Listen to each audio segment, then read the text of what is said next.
ইসলামের প্রথম কিবলা আল আকসা মসজিদ। মুসলিমদের পবিত্র এই স্থাপনা নিয়ে ষড়যন্ত্রের শেষ নেই ইসরায়েলের। একের পর এক সীমা লঙ্ঘন করেই যাচ্ছে দখলদাররা। আর এবার যে তথ্য সামনে এসেছে তাতে রীতিমতো মুসলিমদের হৃদয়ে রক্তক্ষরণ হওয়ার অবস্থা।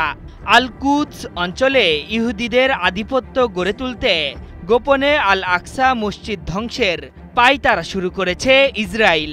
এর মধ্য দিয়ে আল কুদস অঞ্চল থেকে মুসলিমদের সব স্মৃতি মুছে দিতে চাইছে বেনিয়ামিন নেতানিয়াহুর সরকার।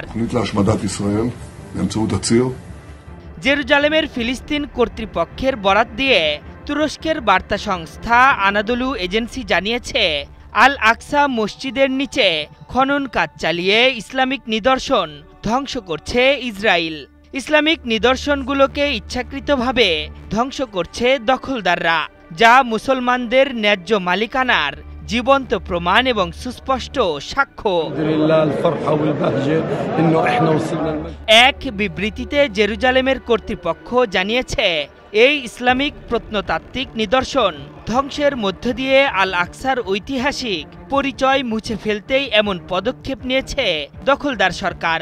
মূলত তারা কথিত থার্ড টেম্পল মাউন্ট তৈরির জন্যই ধ্বংসাত্মক এই খনন কাজ শুরু করেছে নেতানিয়াহুর বাহিনী। আল আকসা ধ্বংসের কাজ ইসরায়েল এমনভাবে করছে যাতে এটি ধসে গেলে দোষ ইসরায়েলের ওপর না পড়ে। তবে এ ব্যাপারে ইসরায়েল আনুষ্ঠানিকভাবে কোনো কিছুই জানায়নি। আনাদোলু এজেন্সি জানিয়েছে, এই খনন কাজগুলো সম্পূর্ণ গোপনে চালানো হচ্ছে, যা আল আকসা মসজিদ এবং এর ঐতিহাসিক নিদর্শনের ভিত্তি মারাত্মকভাবে ঝুঁকির মুখে ফেলছে। অবৈধ এই খনন কাজের মাধ্যমে নতুন বাস্তবতা চাপিয়ে দিতে চাইছে দখলদাররা, যাতে জেরুজালেমকে ইহুদিকরণের পরিকল্পনা বাস্তবায়ন করা যায়। 2013 সালের মার্চে জর্ডানের রাজা দ্বিতীয় আবদুল্লাহ এবং ফিলিস্তিনি প্রেসিডেন্ট মাহমুদ আব্বাস এক চুক্তিতে স্বাক্ষর করেন, যেখানে জর্ডানকে জেরুজালেম ও ফিলিস্তিনের পবিত্র স্থানগুলোর অভিভাবকত্ব ও সুরক্ষার দায়িত্ব দেওয়া হয়। এই চুক্তির মধ্যে জেরুজালেমও অন্তর্ভুক্ত। এই চুক্তিতে উল্লেখ করা হয়, মুসলিম ব্যতীত অন্য কোনো ধর্মের নাগরিক এই অঞ্চলে প্রবেশ করতে পারবে না, তবে চাইলে ইসরায়েলিরা এখানে আসতে পারবেন।